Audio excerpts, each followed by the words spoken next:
કહ્યું 83,99,999 બસ ખાલી ખાવું પીવું પ્રજા પેદા કરીને મરી જવું.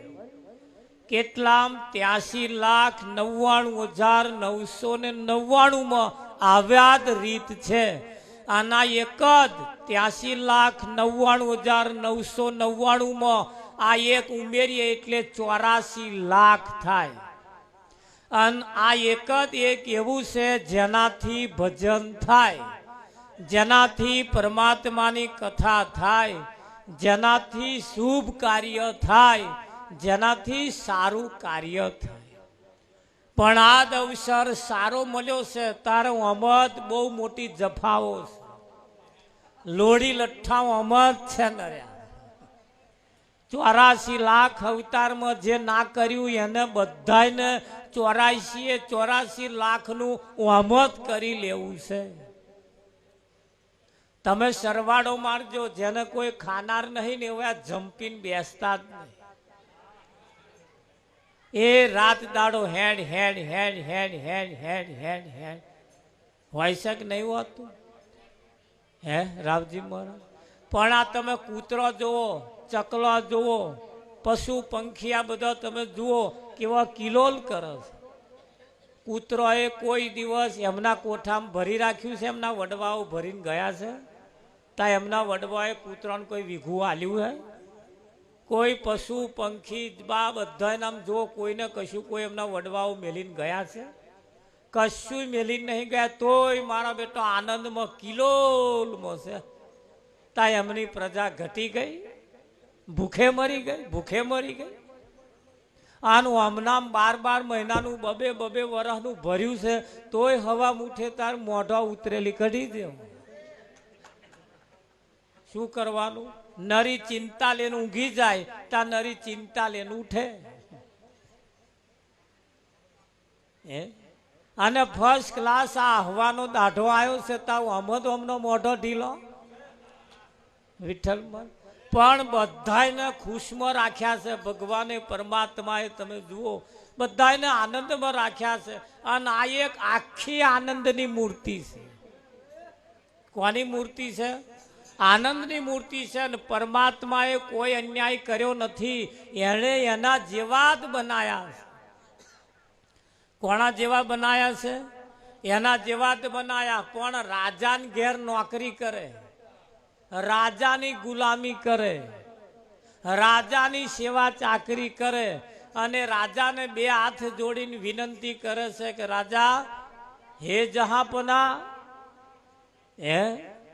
હે મારા માલિક, ગામની ભાગોરમાં પેલી કોઠી પાકી છે વેડી લઉં?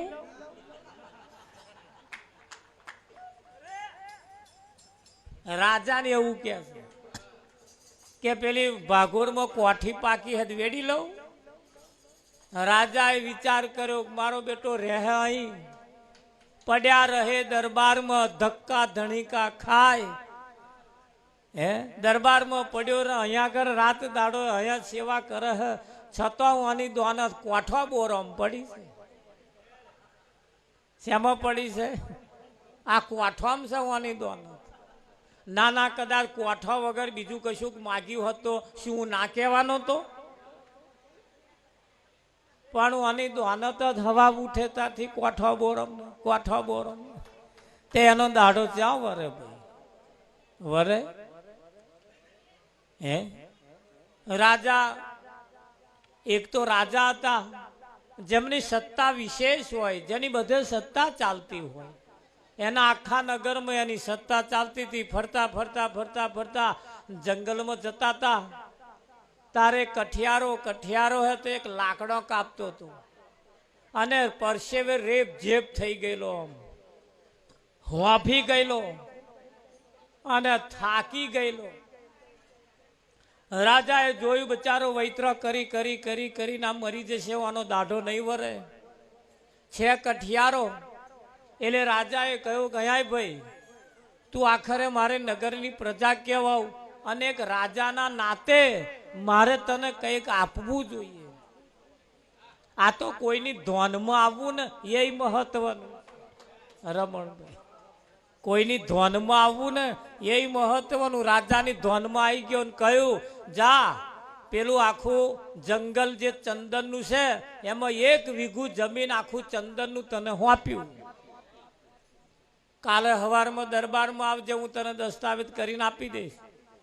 બીજે દાડ દરબારમાં ગયો, દસ્તાવેજ કરીને આખું જંગલનું વીઘું ઝાડ એને ચંદનનું આપી દીધું. વાને બીજે દાડ કાપવાનું ચાલુ કર્યા ભાઈ પ્રતાપ. તે કાપી કાપી કાપીને લગાડે ને એના કોલસા પાડે. શું પાડે? કોલસા પાડે ને પછી બજારમાં વેચવા જાય. બજારમાં વેચવા જાય તે ભાવ આવે તો આવે, ના આવે તો ના આવે કોલસાનો ભાવ. વિઠ્ઠલ મહારાજ આવું ઘણા વખત ચાલ્યું.